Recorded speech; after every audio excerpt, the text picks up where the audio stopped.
Anadolu vous présente une sélection succincte des principaux événements survenus au cours de ces derniers jours. Le bureau des médias gouvernementaux à Gaza a annoncé que le nombre de journalistes tués par l'armée israélienne depuis le début de sa guerre dans l'enclave le 7 octobre 2023 s'élève à 122 journalistes. La nourriture pour animaux, ultime recours des Gazaouis pour rester en vie. La nourriture pour animaux est désormais le dernier recours de la population de Gaza pour survivre. C'est le cas de centaines de milliers de Palestiniens dans la région confrontée à la famine en raison de l'épuisement des denrées alimentaires de base après 4 mois de guerre et un siège sévère.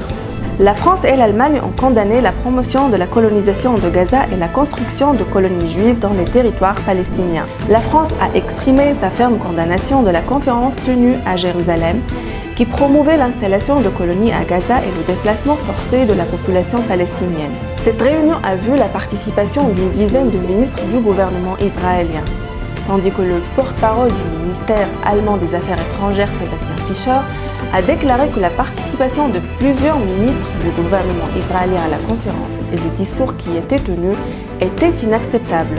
Des rassemblements pro-Palestine se poursuivent dans plusieurs pays européens.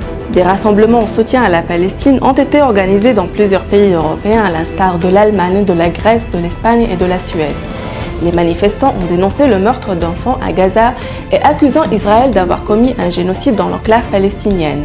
Le département d'État américain approuve la vente de 40 avions de combat de type F-16 à la Turquie.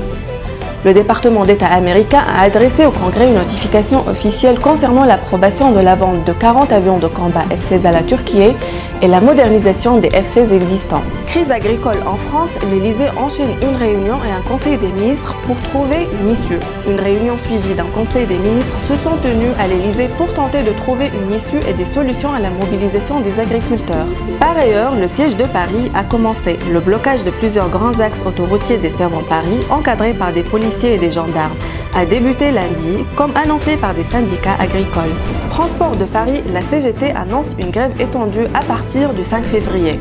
La Confédération générale du travail de la Régie autonome des transports parisiens, dans un mouvement de contestation inédit, a décidé de déposer un préavis de grève s'étalant du lundi 5 février au lundi 9 septembre 2024. Cette annonce révélée par BFM Paris Île-de-France pose la question de l'impact sur la mobilité dans la région, surtout pendant les Jeux Olympiques de Paris l'été prochain.